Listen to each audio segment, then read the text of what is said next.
જય હો સૌને પહેલા મારા જય શ્રી કૃષ્ણ। મારું નામ કોશિયાપન ધૂ ત્રીજા ધોરણમાં ભણું છું। હું આજે મમ્મી વિશે કહેવા માંગુ છું। કહેવાય છે ને માં તે જ માં, બીજા બધા વગડા નવા, જનનીની જોર શકી નહીં ચડે નો લાગતો મમ્મી વિશે જેટલું કહીએ એટલું ઓછું। માં તે એક સાચો મિત્ર, માની મમતા અને પિતાની ક્ષમતા। ત્યારે દીકરો કે દીકરી સમજી જાય ને ત્યારે સત્યવાળા ધરતી પર આવું જ પડે છે। ભગવાન કોણ છે? કોક કહેતા છે ભગવાન જ હોતા નથી। હું કહું કે ભગવાન છે તે આપણી સાથે જ છે। તે છે માતા છે।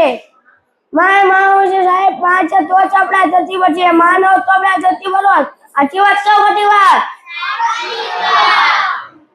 જો હું ક્યારેક પડું તો સૌથી પહેલા મને મારી મમ્મી જ જોવે છે। ઈશ્વર ઘરે ઘરે પહોંચી શકતો નથી, તેથી માનું સર્જન કરીને જાય છે। માં તો બંને વાળીને મોટા કરે છે ને આપણે મોટા થઈને શું કહીએ છીએ?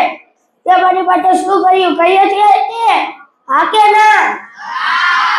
માં સમજદારી ઊંચા અવાજથી અને ગુસ્સાથી ન બોલવું જોઈએ, તો જ આપણે સુખી થઈશું।